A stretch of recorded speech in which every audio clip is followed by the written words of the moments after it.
श्री मधुर वंजी महाराज हरिद्वार से। जी महाराज जी। पूज्य महाराज जी, हमारे राम जी पंचायती श्री निरंजनी अखाड़ा हरिद्वार से स्वामी श्री मधुरवन जी महाराज आप श्री के चरणों में दंडवत प्रणाम करते हैं। पूज्य महाराज जी, हम लोग माँ गंगा के पावन तट पर निवास करते हैं और गुरु महाराज जी के मार्गदर्शन में साधन करते हैं।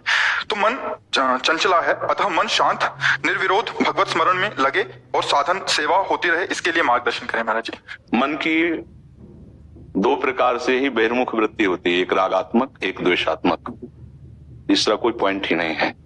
इन्हीं दो से हमारा मन बहिर्मुख होता है। रागात्मक होता है जब अज्ञान की वृत्ति के कारण हम किसी वस्तु व्यक्ति स्थान में सुखद बुद्धि कर लेते हैं, महत्व बुद्धि कर लेते हैं, भगवत बुद्धि रहित, तो उसमें राग हो जाता है। और जब प्रतिकूल भावना बन जाती है तो द्वेष हो जाता है। अनुकूल भावना में राग होता है वस्तु व्यक्ति स्थान में, और प्रतिकूल भावना में द्वेष होता है। द्वेष की स्वयं की सत्ता नहीं, वो राग से ही प्रकट होता है, प्रभाव हुआ है। अगर राग ना हो तो द्वेष हो ही नहीं सकता है। इन दोनों वृत्तियों पर हमें ध्यान देना है।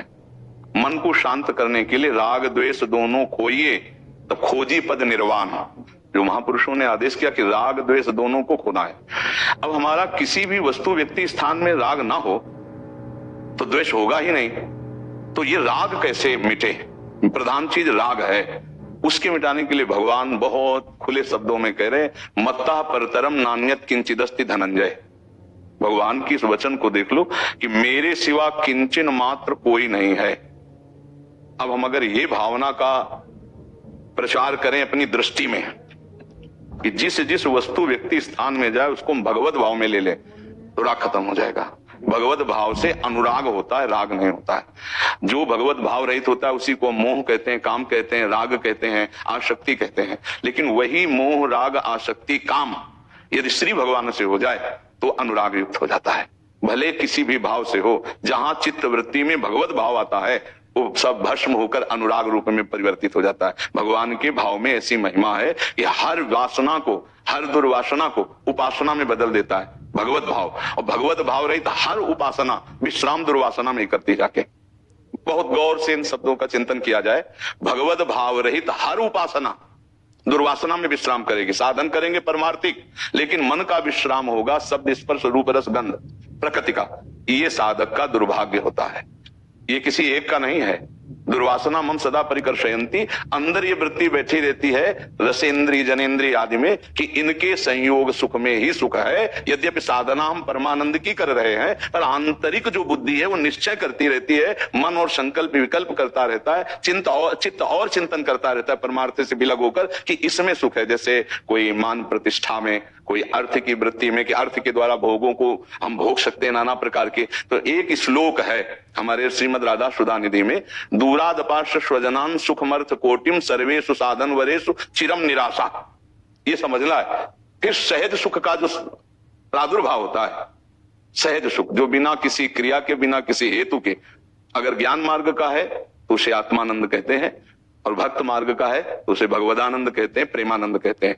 शंकर सहज स्वरूप सम्हारा तो लाग समाधि अखंड अपारा। सहज सुख के लिए दूरादपा से स्वजनान, शरीर संबंध से जितने भी संबंध इनसे दूरी बना लेनी चाहिए, जिन्हें हम स्वजन कहते हैं। मतलब भगवदानंद सहज स्फूर्ति, इसके लिए क्योंकि एक विरक्त उपासक का प्रश्न है, इसलिए दूरादपा से स्वजनान, अपने शरीर से जितना भी संबंध रखने वाले हैं उनसे दूरादपाश है। और सुखमर्थ कोटिम, अर्थ के द्वारा प्राप्त होने वाले करोड़ों प्रकार के सुख होते हैं, उनका त्याग, और साधना के द्वारा होने वाले सुख का त्याग। अगर साधना के सुख का भोग करता है तो सहज भगवदानंद की स्फूर्ति या स्वरूपानंद की नहीं हो पाएगी, क्योंकि बल साधन का है। तो फिर साधन क्यों करे? जब साधन का सुख नहीं भोगना तो साधन क्यों करे? असाधन से बचने के लिए। साधन का प्रयोग है असाधन से बचने के लिए, और साधन का फल है कि कर्तव्य भाव मिट जाना। शुद्ध साधन का फल है कर्ता भाव मिट जाना, क्योंकि मूढ़ता बनी रहती जब तक कर्ता भाव रहता है। चाहे जितनी दिव्य साधना हो उसमें अहंकार विमूढ़ आत्मा कर्ता मिति मन्यते। भगवान कह रहे हैं कि वो चाहे जितना बड़ा शुभ साधन हो, अहम युक्त हो जाने के कारण वो सहज सुख में बाधक है। जब ये तीन बातें बड़ी जोर की उपासक त्याग कर देता है, लोकैषणा, वित्तैषणा, पुत्रैषणा, तो उसके हृदय में सहजानंद जो है वो स्फुरित हो जाता है। जो हमारा स्वरूपानंद है वो त्याग से है, किसी साधन से नहीं है। स्थूल सूक्ष्म कारण तीनों शरीरों का बाध करके चिंतन रहित जो सुख है ध्यान देना, वो है स्वरूपानंद। स्थूल सूक्ष्म कारण को समर्पित करके जो चिंतन सहित सुख है वो भगवदानंद है। फाइनल को समझ लेना आप, इसमें कोई संशय तो नहीं ना। चाहे भक्ति से चलो चाहे ज्ञान से चलो, स्थूल सूक्ष्म कारण जगत का त्याग करना ही है, आंतरिक और बाह्य भी। अब राग द्वेष की दोनों वृत्तियां मिट जाएंगे जब तक हम किसी इष्ट को स्वीकार नहीं करते, चाहे वो आत्मस्वरूप, गुरुदेव स्वरूप, नारायण स्वरूप, श्री कृष्ण स्वरूप, कोई भी। यहां सवाल हल करना है तो मानी संख्या गुरुदेव पर ब्रह्म एक जगह शुरू कर दे, माना नारायण, माना हरि, हमारा सर्वस्व चिंतन वहीं लग जाना चाहिए। जैसे ज्ञान में है तो सर्वस्व चिंतन नकारात्मक में है, ये नहीं, ये नहीं, ये नहीं, तो है जो है वहां तक पहुंच जाया जाता है। अन्वय और व्यतिरेक ये पद्धतियां हैं। लेकिन जब भक्ति मार्ग से हम चलते हैं तो है से शुरुआत करते हैं और है को इतना फैला देते हैं कि नहीं शब्द अंतर ध्यान हो जाता है, और ज्ञान से इतना नहीं करते हैं कि कुछ नहीं बचता, जो है वह स्थित हो जाता है। समझ रहे? एकमात्र केवल वो सत्य। अब वहां कोई जगह ही नहीं बचती जहां हमारा मन जाए। ऐसे जो स्थिति प्रज्ञा, वो ये बात जो है ये साधन पद से नहीं, हाँ अब समझना है। अब हम जानबूझकर अपना पतन करते हैं। जो हमने माना है, जहां हमारा महत्व है, यदि उसका एक सेकंड भी चिंतन छूटता है किसी वस्तु, व्यक्ति, स्थान के संयोग से, तो हमारे मान्यता से वो बढ़कर के मान्यता हो गई। तभी तो छूटा। नहीं छूटा कैसे चिंतन? जब हमने संपूर्ण संसार में, संपूर्ण भोगों में अरुचि पैदा करने वाले मार्ग का अनुसरण किया और सत्य जाना कि वो परमानंद स्वरूप गुरुदेव, इष्ट देव या स्वरूप देव, कोई भी, चाहे कर्मयोग, सांख्य योग या भक्ति योग, वो सब उसी लक्ष्य में पहुंचाते हैं। फिर ये विषय चिंतन क्यों, फिर अर्थ चिंतन क्यों, फिर मान चिंतन क्यों, फिर प्रतिष्ठा चिंतन क्यों? इस पर हमको ध्यान देना है। जब इन पर ज्यादा महत्व बुद्धि हो जाएगी तो इष्ट चिंतन छूट जाता है, हमसे गलती हो जाती है। ध्यायतो विषयान पुंसास, हम धीरे से फिर विषय चिंतन करने लगते हैं। तो यहां हमारा मन चंचल हो जाता है। नहीं, मन चंचल होने का कोई भी उपाय नहीं है। मतलब साधारण लोगों को साधारण तरीके से उत्तर होगा, लेकिन आप सब महात्मा हैं, अब हमारे मन चंचल होने का रास्ता नहीं है, क्योंकि हमारी सर्वांग रूप से महत्व बुद्धि इष्ट देव में। अगर इष्ट देव में नहीं है तो फिर हमारी बहुत बड़ी कमी है, इस कमी को छोड़ना पड़ेगा। क्योंकि हम अब बादशाह होकर के अगर अपने स्वरूप को नहीं समझेगा तो फिर फुटपाथ में भीख मांगने से उसका अपमान ही होगा। बादशाह ये आप सब बादशाह है इष्टाराधन या स्वरूप में, ये इंद्रियों की गुलामी फुटपाथ में भीख मांगना है। आनंद सिंधु हृदय में विराजमान है, चाहे स्वरूपानंद कहो, भगवदानंद कहो, चाहे सेवक सेव्य भाव से ले, चाहे अभेद भाव से ले, वो एक ही है, एक ही में पहुंचता है। जैसे ज्ञानी एको ब्रह्म द्वितीयो नाथ, जैसे भक्त भी पहुंचता है। प्रेम गलियत साकरी तामे दो न समाए, तो ब्रह्म नहीं, माया नहीं, नहीं जीव नहीं काल, अपनी सुधिना रही एक रहो नंदलाल। बचा क्या? वो मैं को प्रकाशित करके अनंत ब्रह्मांडों में अपने आप को देखता है ज्ञानी। सब स्वाप्निक, सब कल्पनात्मक, ये मेरा ही स्वरूप है।